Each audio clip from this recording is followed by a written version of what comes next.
Magandang umaga mga kaibigan. Pag-usapan na naman po natin ang isang issue tungkol sa buhay mag-asawa. Merong mag-asawa ang nakasal.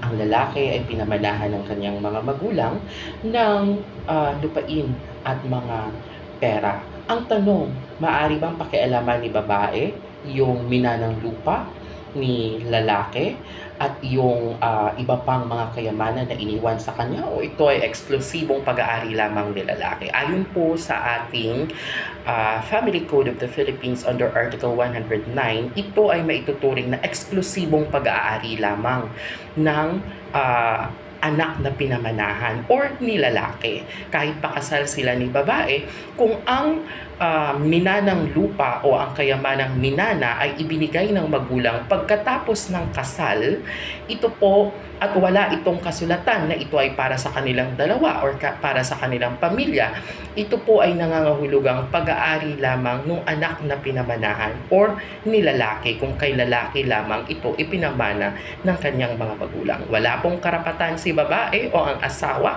na pakialaman ito, sapagkat ito po ay maituturing na eksklusibong property na pag-aari lamang ng isang partner. Hindi po ito papasok sa conjugal property maliban na lamang kung binanggit ng magulang na ito ay para sa kanilang pamilya.